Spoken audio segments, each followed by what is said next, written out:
It's not some science fantasy effect from 2001. This electronic display emanating from Australia's largest computer is a picture of the condition, past, present and future of planet Earth. The program was originally devised by a scientist working from the Massachusetts Institute of Technology, Jay Forrester. It was developed under the auspices of the Clube de Roma by an MIT research team to present a complex model of the world and what we humans are doing to it. The program, called World 1, doesn't pretend to be a precise forecast. What it does for the first time in man's history on the planet is to look at the world as one system. It shows that Earth cannot sustain present population and industrial growth for much more than a few decades. It shows that simply cleaning up our car exhausts and making some small effort to limit our families simply isn't enough. It's like an electronic guided tour of our global behaviour since 1900 and where that behaviour will lead us.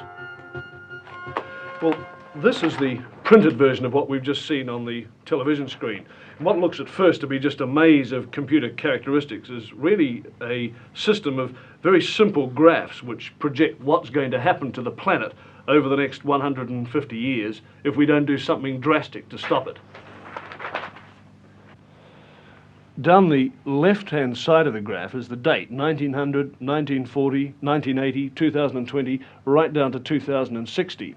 Now, each of these lines of letters represents a curve showing some aspect of the condition of the planet.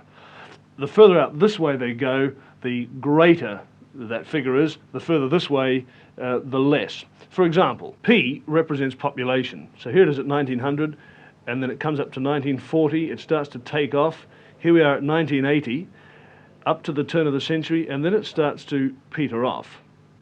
Let's now have a look at this next curve, the Q curve, which is the quality of life. And this is represented by, for example, the amount of space people have, the amount of money they have to spend, the amount of food they have to eat. Now, it increases rapidly up to 1940, but from 1940 on, the quality of life diminishes. And here we are about the turn of the century, and we come up to the year 2020, and it's really come right back.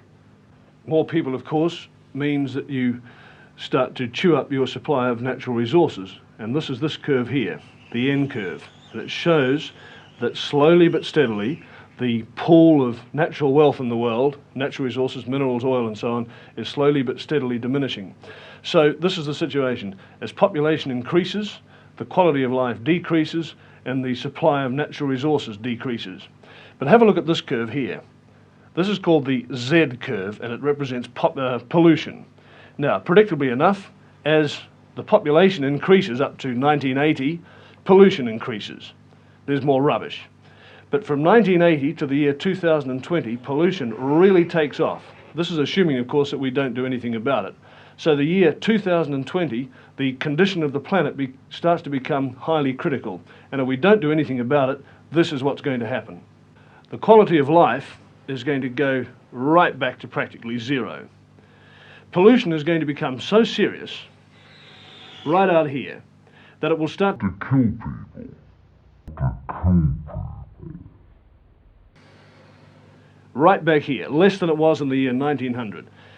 And at this stage, round about the year 2040, 2050, civilized life as we know it on this planet will cease to exist. Well, hopefully, of course, it won't be allowed to happen. But it's taken this kind of shock treatment to nudge governments into doing something, and slowly we are. We're starting to clean up our atmosphere. We're starting to recycle our rubbish. We're doing something positive about population control. But so far, our efforts have really been just a drop in the ocean. The Clube de Roma comprises some 70 men of widely varying backgrounds, but their common concern is that the world problems cannot be solved by individual nations. I spoke with Professor Hugo Tiemann, Director of the Battelle Institute, Geneva, Dr. Aurelio Pache, founder of the club, and Dr. Alexander King, Director of the World Bank and the United Nations OECD. Dr. King, now you're describing the world as a closed system where all these things are interrelated, and yet the government, the control of the system is by individual nation states. Now, how do you convince them to cooperate? The sovereignty of these nations is no longer as absolute as it was. There's a gradual diminishing, whittling away of sovereignty, little bit by little bit. especially, of course, in the smaller countries where it's more obvious.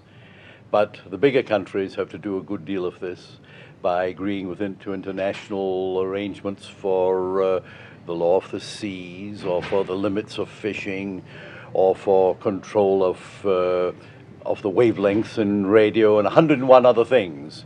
I was at an important meeting in Washington a couple of weeks ago, was saying the same thing from an economic point of view, that the general world economic situation, the interdependence of countries on their food and fuels and so on, is leading to an interdependence which has seeds of draining away sovereignty within it. So I don't think one can envisage an idealistic of jumping to a world federalism or anything of that sort.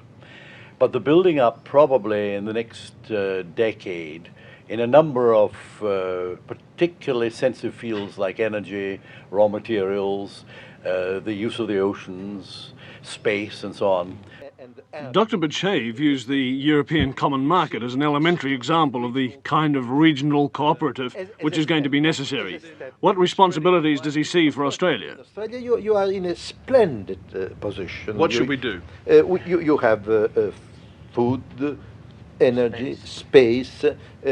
You are distant from other centers, so you can, for a longer time, feel rather more independent than interdependent. But things of the world are going so fast that I think that that Australia will have to lose some of its own self-decisions. Whether they perceive the problems, what kind of problems, and the interactions of the problems. That's a very pragmatic approach. Has the time come, Dr. King, when we're going to have to say we can no longer entrust our resources and the exploitation of those resources to private enterprise? Has the time come when governments will simply have to take more control? Simple nationalization and things like that wouldn't help at all, because we've got to keep an incentive approach. And many of the good aspects of private enterprise are very necessary here, but not in the old exploitative way where the market forces dominated the whole situation. Dr. Pichai, can you tell me what my lifestyle will be in 100 years' time? What sort of car I'll drive, what sort of house I'll live in, what sort of food I'll be eating? Probably you will have a smaller car. You will use more common transport means. You will have a wider cultural possibilities that today. You will not be so much pressed by immediate needs, because through technology, organization of the markets, the basic needs will be taken care of. And I think that you will love nature and continue then what I think you are doing now to protect our environment, to avoid this man-made world where the creatures of nature, the animals, the plants, the green spaces, the wildernesses are bound to disappear. To the Club of Rome would seem to indicate some radical rethinking, at least for the fat cats of the planet.